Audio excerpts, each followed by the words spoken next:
जेकर नाथ भोलेनाथ अनाथ कैसे होई, जेकर नाथ भोलेनाथ अनाथ कैसे होई। जिसके साथ भोलेनाथ वो अनाथ कैसे हुई, इस गाना को आपने जरूर सुना होगा। अभी चूंकि सावन का महीना है और यह गाना आपको सभी जगह सुनने मिल जाएगा। इस गाना को गाने वाली कल्पना पटवारी जी हमारे साथ मौजूद हैं और उनसे जानेंगे कि यह गाना आपके मन में कैसे आया, जो आज भी सभी जगह सुना जाता है, और किस तरह इसको आप गाएं। ये गाना मेरे मन में नहीं आया, ये झूठ बोलना हो जाएगा। जैसे शुरुआत के दौर में भोजपुरी क्योंकि मेरी भाषा नहीं रहा कभी भी। अब मैं 20 साल से गा रही हूँ तो अपना परिचय तो मानती हूँ और जिम्मेदारी के साथ निभाने की कोशिश कर रही हूँ। लेकिन जिस समय की आप बात कर रहे हैं, जेकर नाथ भोलेनाथ वो नाथ कैसे हुई, ये कम्प्लीटली विनय बिहारी जी को ही इसका श्रेय जाएगा। उनकी सोच है, उन्होंने लिखा है और मैं बस, मुझे राजेश गुप्ता ने उसका धुन को समझाया और 20 साल पहले मैं इसको स्टूडियो में गाई। और आज भी लोग सुनते हैं इसमें। जी बस जब आप कहीं जाते होंगे और आप बहुत खूबसूरत गाना और विनय बिहारी भोले के करीब के चल जाते हैं। भोले के करीब हमेशा से रही है, मतलब जन्मगत रूप से है तो हम सब मतलब मानवता वाली जो परिचय है उसमें मैं ह्यूमैनिटी ओरिएंटेड में अपना परिचय देना चाहूँगी। लेकिन जहाँ जन्मगत रूप से मैं नाथ संप्रदाय के परिवार में पैदा हुई हूँ, तो जिस गोत्री शिव कहा जाता है, तो मेरे पिता विपिन नाथ पटवारी और शिव की अर्चना पूजन योग सब कुछ बचपन से ही घर में देखा। और खासकर आसाम में ये बहुत जो माँ कामाख्या की धरती है, तो वहाँ बहुत स्ट्रांगली ये तंत्र साधना से लेके बहुत कुछ अभी भी बहुत स्ट्रांग है। तो शिव की कृपा हमेशा रही और पता नहीं कैसे घूम फिर के मैं भोजपुरी में भी जब आई तो शिव जी वहाँ मिले। तो फिर वो कभी गणेश के पापा बन के आए सामने और कभी जेकरनाथ भोलेनाथ बन के वो उन्होंने आशीर्वाद दिया। एक असम में गाना भी खूब चल रहा, वहाँ का लोकल नमामि गंगे, जिसमें कई कलाकारों ने गाया और उसके बाद मैं देख रहा हूँ कई कलाकार इसी तरह मंच में आके कई गाना गा रहे हैं। तो क्या लगता है कि एक माध्यम भी कहा जा सकता है इस तरह गाने को? क्या नमामि गंगे जो एक परिकल्पना, एक प्रोजेक्ट था, एक्चुअली सेंट्रल गवर्नमेंट का था और आसाम में मैं गाई। बहुत सारे आसाम के आर्टिस्ट और नेशनल आर्टिस्ट भी थे और पापन का नाम लेना होगा। पापन ने मुझे यही बोला था कि आपको भी, हर आर्टिस्ट 2-2 लाइन गाया।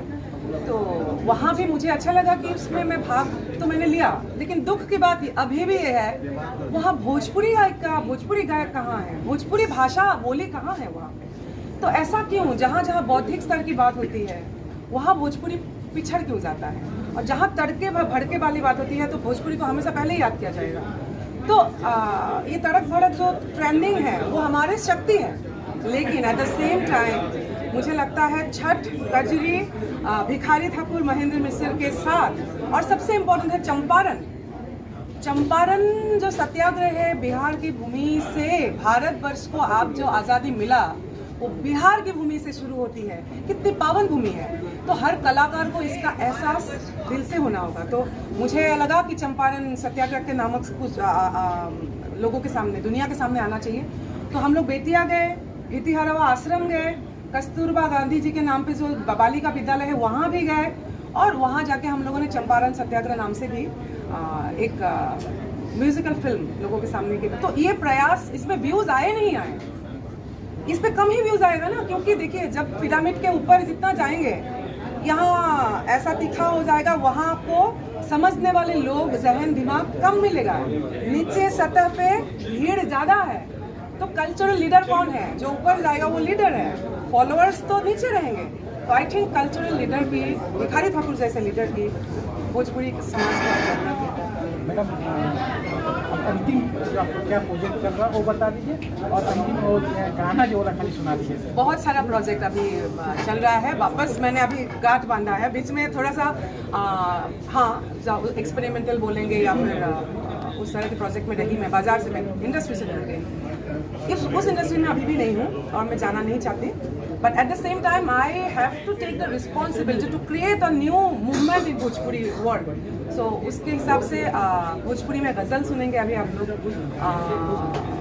बहुत खूबसूरत प्रोजेक्ट आ रहा है और मैं ये भी चाहती हूँ कि अलग अलग जो धर्म की धारा है, बुद्धिज़्म है, इस्लाम है, और हिंदुइज्म तो सनातन है ही, लेकिन भोजपुरी में बुद्धिज्म की जो विचारधारा है, जो आइडियोलॉजी है, जो 4 नोबल ट्रूथ्स है, वो 4 ट्रूथ्स को या फिर अष्टांग मार्ग है, उसको भोजपुरी गीत में लाके मैं कैसे उस दर्शन को सामने रखूं, या फिर इस्लाम में जो कहा गया है कि एक ही सुप्रीमो है, पावर है, उसके सामने सर झुकना है और किसी के सामने नहीं। तो मैं अभी कोशिश कर रही हूँ कि अलग अलग धर्म की जो विचारधारा है उसको भी भोजपुरी में लाऊं। तो इस तरह के प्रोजेक्ट चल रहे हैं।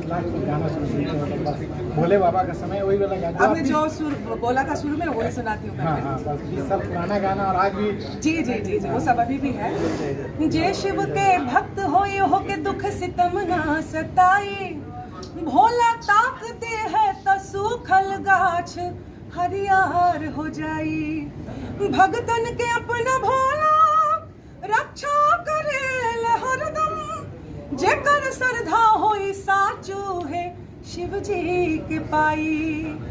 ओम से व्योम बनल सत्य बनल शिव शंकर से, ओम से व्योम बनल सत्य बनल शिव शंकर से, असारा दुखवा दूर हो जाला बोलबम के मंत्र से। यही से तक कहत है कि जेकर नाथ भोले नाथ अनाथ कैसे होई, जेकर नाथ भोले नाथ अनाथ कैसे होई। रवि कुमार झा, ईटीवी भारत, जमशेदपुर।